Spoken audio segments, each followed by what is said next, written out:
নমস্কাৰ স্বাগতম জনাইছোঁ মোৰ আজি অন্য এটি ৰেচিপি লৈ। আজি মই বনাবলৈ ওলাইছোঁ নাৰিকল পিঠা বা তিল পিঠা। তিলেৰে বনালে তিল পিঠা, নাৰিকলেৰে বনালে নাৰিকল পিঠা।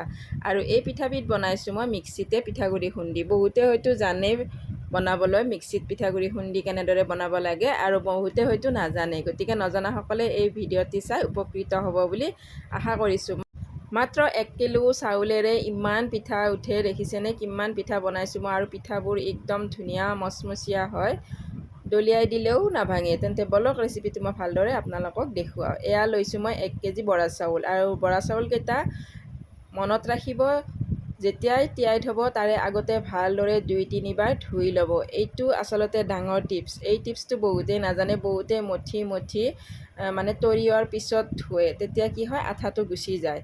গতিকে আপোনালোকে চাউলটো যেতিয়াই তিয়াই থ'ব ল'ব তেতিয়াই 2-3 বাৰ ধুই, আৰু দেখিছে তাৰ পাছত সিজিছে চাউলটো। মই মাত্ৰ 2 ঘণ্টা তিয়াই থৈছোঁ, চাউলটো মোহাৰি দিওঁতে ভাঙিছে।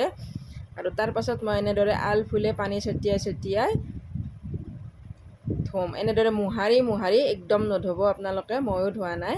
তাৰপাছত এনেদৰে পানীটো ছটিয়াই দিছোঁ। আৰু লেতেৰাটো যিহেতু মই প্ৰথমতেই লেতেৰাটো নোহোৱা কৰিছোঁ, গতিকে মই তাৰ পাছত আৰু লেতেৰা নাই। চাউলকেইটাৰ তলত এটা বাতি দি দিছোঁ, দি ভালদৰে পানীখিনি মই ইয়াত দেখিছে তৰিয়াই লৈছোঁ। তাৰ পাছত মই কটন কাপোৰ এখনত অকণমান ফেনৰ তলত দি থৈছিলোঁ।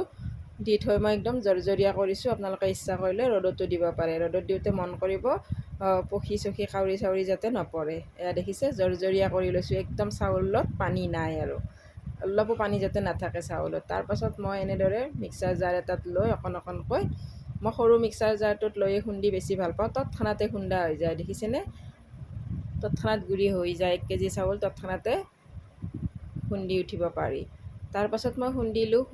আৰু চালনীখন ঘন চালনী ব্যৱহাৰ কৰিছোঁ প্ৰথমতে যিবাৰ চালিছোঁ। তাৰপাছত মই এনেদৰে গিলাচ এটাত পানী লৈছোঁ। পানী লৈ অকণ পানী সানি যাম মই চালি লোৱা পিঠাগুড়িখিনিত। তাৰপাছত এই পানী সনা পিঠাগুড়িখিনি চালিবৰ কাৰণে মই এইবাৰ পাতল চালনী ব্যৱহাৰ কৰিছোঁ, যিটো চালনীৰে চুজি চলা হয়। কাৰণ ঘন চালনীখনেৰে আৰু পানী সনাৰ পিছত পিঠাগুড়িখিনি চালিব অসুবিধা হয়, গতিকে যিমান পাৰে সিমান পাতল চালনী ল'ব। তাৰপাছত অকণমান যিহেতু আঠালেটীয়া হয়, এনেদৰে হাতেৰে পিহি পিঠাগুড়িকেইটা চালিব। ময়ো তেনেকৈ চালোঁ। আৰু ইয়াত দেখিছে পানী সানাৰ পাছত মোৰ পিঠাগুড়িকেইটা ৰেডি, পিঠা বনাব পৰা হৈ গৈছে। এতিয়া মই লোহাৰ টাৱা এখন গেছত বহাই দি দিছোঁ, আৰু টাৱাখন বহুত গৰম হ'ব দিছোঁ। গৰম হোৱাৰ পাছত মই জুইটো কিন্তু কমাই দিছোঁ। আৰু জুইটো কমাই দি উঠি মই এনেদৰে নাৰিকল দিছোঁ। নাৰিকল আৰু চেনি, নাৰিকল ৰুকি চেনিৰে ভাজি লৈছোঁ। আৰু যদি আপোনালোকে ইচ্ছা কৰে তিলেৰে বনালে তিলৰ ক্ষীৰখিনি দি দিব। তাৰপাছত দেখিছে কি ধুনীয়াকৈ মেৰুৱা গৈছে, অকণো নাফাটে নাভাঙে। আৰু এটা পিঠা বনোৱা হোৱাৰ পাছতে এনেদৰে কটন কাপোৰ এখনেৰে টাৱাখন বাৰ মুচি পেলাব লাগে। টাৱাখন মুচি পেলালেও পিঠা নাফাটে নাভাঙে, আৰু জ্বলি নাযায় পিঠাকেইটা। এনেদৰে মই পিঠাবোৰ বনাম। আৰু এনেদৰে পানী সানা পিঠা বনাবৰ কাৰণে কিন্তু বহুত ভাল লাগে। আৰু মোৰ যিহেতু টাৱাখন ডাঙৰ, গতিকে মই এনেদৰে পিঠা বনাই ছাইডত আৰু থৈ দিওঁ মচমচীয়া হ'বৰ কাৰণে। নহ'লে লগ উঠালে কি হয় পিঠাকেইটা এৱাই থাকে। এয়া দেখিছে মই এনেদৰে পিঠা বনাই কেনে ছাইডত থৈ দিওঁ। তাৰপাছত এয়া প্ৰথমে বনোৱাটো মেৰাই যাওঁ, তাৰপাছত আকৌ ছেকেণ্ডটো মেৰাওঁ। এনেদৰে পিঠাবোৰ মোৰ উঠাই আছোঁ, আপোনালোকক দেখুৱাই আছোঁ বাৰ দেখিছে। আৰু এনেদৰে চামুচখনেৰে যিফালে ঘূৰাই সিফালে কি ধুনীয়াকৈ পিঠাগুড়িকেইটা ঘূৰিব, অলপো নাফাটে নাভাঙে নিচিঙে। আপোনালোকে বনাই ইমানেই ভাল পাব। আৰু কিন্তু টাৱাখন অকণমান ডাঠ টাৱা ল'ব, আৰু নন ষ্টিক টাৱা একদম ব্যৱহাৰ নকৰিব ফ্ৰেণ্ডছ। বহুতে মিছামিছি ভিডিঅ' বনাই মিছাকৈ কয় যে নন ষ্টিকি টাৱাটো ধুনীয়াকৈ পিঠা উঠে বুলি কয়। নন ষ্টিকি টাৱাত কিন্তু মুঠেই নুঠে এই পিঠাবিধ, ফাটি যাব আপোনালোকৰ পিঠাগুড়িবোৰ, এনেই যাব।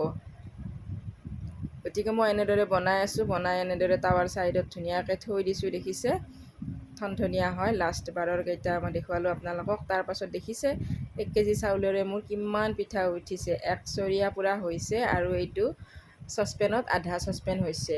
পিঠা কিন্তু বহুত উঠে। আৰু আপোনালোকে যদি সৰুকৈ বনায়, ইয়াতকৈও যদি সৰুকৈ বনায় আৰু বেছিকৈ উঠিব। তেন্তে আজি মোৰ এই ৰেচিপিটো কেনেকুৱা পালে, মোৰ পদ্ধতিটো কেনেকুৱা পালে, যদিহে ভাল লাগিছে এটা লাইক কৰিব, কমেণ্ট কৰিব, চেনেলটো এটা ছাবস্ক্ৰাইব কৰিব, আৰু এটা শ্বেয়াৰো কৰি দিব।